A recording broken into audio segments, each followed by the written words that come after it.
masyarakat. Kita akui sepenuhnya bahwa pemilu kali ini adalah pemilu yang paling berbiaya tinggi. Biaya yang dimaksud termasuk di dalamnya adalah biaya yang dikeluarkan oleh negara. Berapa triliun sebagaimana yang Pak Presiden sampaikan itu hangus dalam 2 hari.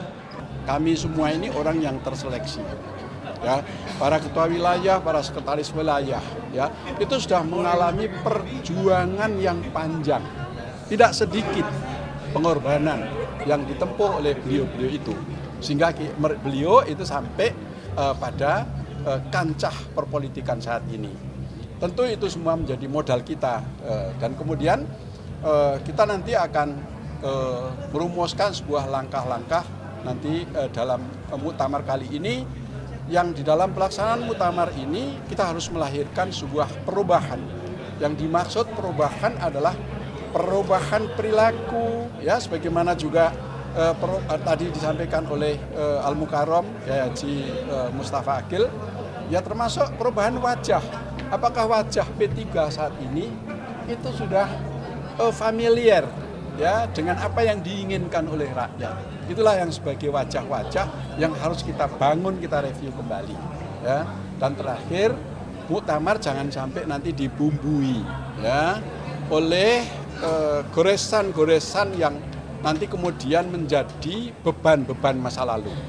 Ya, kita tahu dalam perjalanan Partai Persatuan Bangunan telah mengalami konflik panjang dan lain sebagainya. Oleh karena itu semua kader kita akan bertekad pelaksanaan muktamar ini tidak akan diwarnai oleh pertama cacat organisasi, baik itu dari persoalan ADRT dan nanti juga pelaksanaannya. Nah, itu yang perlu kita persiapkan lebih awal. Memang di muktamar tadi Mama sampaikan ada mungkin jangan sampai ada pihak yang mengadu domba. Kan gelagat itu sudah terlihat atau ada pihak-pihak yang ingin cawe-cawe pihak luar, Pak? Setiap organisasi, karena sekali lagi saya sampaikan, organisasi ini kan organisasi tingkat nasional, ya. Ya tentu tidak terklaster sebagaimana organisasi-organisasi yang berbasis pada keluarga, ya, berbasis pada perusahaan memang, ya.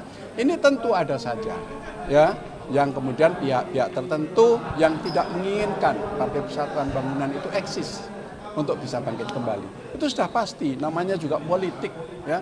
Setiap politik itu pasti ada lawan politik. Itu sudah takdir dalam politik, kodrat dalam politik. Tidak ada politik yang mulus tanpa lawan.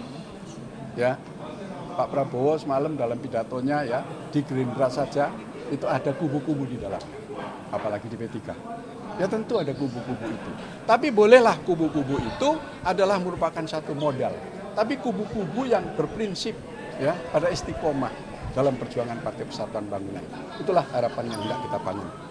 Gitu, terima kasih. Kemarin juga sempat ada momen dua kader P3 itu bertemu dengan Pak Jokowi. Apakah Pak Amar melihatnya seperti apa? Ataukah ini sebuah manuver jelang muktamar? Semua kader-kader kita, ya, memiliki kewajiban, ya, untuk selalu menjalin komunikasi silaturahmi, ya, kepada tokoh-tokoh bangsa. Apalagi beliau adalah mantan Presiden Republik Indonesia, ya.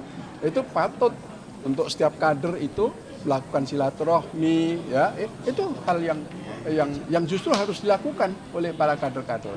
Namun tentu setiap kader memiliki kapasitas sendiri. Jadi kalau kita main bola, ada bek kanan, ada bek kiri, ada penyerang tengah, gitu ya. Nah, kalau lebih nanti offside, gitu kan? Jadi nggak masuk ke gol, walaupun masuk tapi nanti jadi nggak jadi poin. Nah, itulah yang tadi juga saya sampaikan. Kita ini orang-orang hebat yang terseleksi, ya, yang berbasis dari daerah yang berbeda-beda. Kita menyatu menjadi satu untuk mencapai sebuah tujuan. Nggak mungkin kalau kita jalan sendiri. Main musik juga sama. Bagaimana kalau rekan-rekan media tahu, main musik itu, ya, bagaimana bisa digerakkan oleh pemandu, ya, orkestra, gitu ya. Sebegitu banyak para pemain, ya, sebegitu banyak alat-alat instrumen musik yang memiliki peran yang berbeda-beda. Tapi karena dia bunyi berdasarkan not yang diatur, yang dibutuhkan, maka menjadi sebuah persembahan permainan musik yang bisa kita nikmati oleh insan kita semua. Nah, P3 juga kita ingin membangun kolaborasi itu semua. Sebelum pernah bilang Pak Romi Jokowi minta Bapak untuk taubatan langsung, Pak. Maksudnya gimana? Ya, setiap hari insya Allah ya, ini saya sedang madep kiblat atau enggak ya, saya setiap hari itu selalu sholat tobat. Ya, bahkan apakah tidak kenal itu habis isya ya, atau pas saya melakukan sholat hajat misalnya, saya selalu melaksanakan sholat tobat. Jadi taubatan itu diajarkan oleh agama, setiap manusia bertobatlah, tidak terkecuali ya saya atau pengurus-pengurus harian yang lainnya. Ini kiai ya yang nanti layak menjalankan ya siapa sebenarnya yang punya hak untuk melakukan taubatan nasuha. Itu. Jadi semua insan muslim itu sebenarnya selalu menjalankan taubat karena setiap manusia setiap langkah ya setiap hari-hari itu pastilah kita akan memproduksi dosa. Mohon maaf ya, entah salah ucapan, salah tindakan, kita jalan menginjak semut ya, pasti kita membawa dosa. Oleh karena itu Allah SWT memberikan ruang, bertobatlah kalian. Maka taubat itu bagi orang muslim itu ya setiap hari bertobat. Itu, tapi taubat itu bisa dilakukan terhadap orang yang tidak menyalahkan kesalahan secara terus menerus. Kalau tobat kemudian salah lagi, itu namanya tobat sambel. Udah kepedesan makan lagi. Itu ya. Terima kasih atas perhatiannya. Pak, berarti tadi atas penegasan Pak, berarti Pak Sandiaga masih kan Pak kader P3 Pak, sehingga pas kemarin datang ke Pak Jokowi itu masih dalam kapasitas mungkin masih Pak Sandiaga Uno adalah pemegang kartu KTA sebagai kader Partai Persatuan Pembangunan.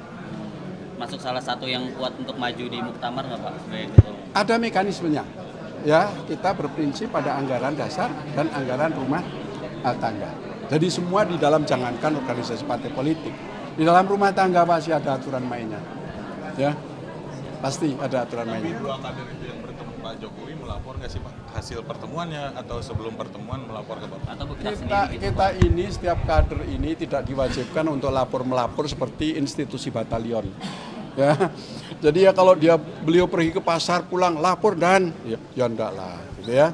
Nah, jadi ya kreativitas, ide, gagasan, ya sebuah itu bisa dilakukan oleh masing-masing kader itu sendiri. Mungkin yang terakhir kemarin kan Pak Prabowo itu sempat mengatakan bahwa kemungkinan nanti pilkada itu atau mengusulkanlah kemungkinan pilkada nanti itu melalui DPRD. Nah, tanggapan dari P3 sendiri gimana atau apakah itu nanti akan dibahas di muktamar? P3 sudah berkiprah politik ini ya selama berkiprah mulai pemilu. Nah, kita ya. Jadi Partai Persatuan Bangunan itu sejak pemilu pertama tahun 77, artinya sudah 12 kali pemilu. Ya, kita sudah berpengalaman berinteraksi dengan masyarakat. Kita akui sepenuhnya bahwa pemilu kali ini adalah pemilu yang paling berbiaya tinggi. Biaya yang dimaksud termasuk di dalamnya adalah biaya yang dikeluarkan oleh negara.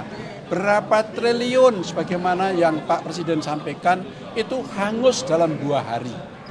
Memang kita butuh untuk membangun penguatan sebuah demokrasi, tetapi tidak boleh juga membebani rakyat. Sehingga harus ada ide-ide inovasi pemikiran bagaimana supaya kita menjalankan demokrasi itu dengan ekonomi biaya yang tidak terlalu tinggi.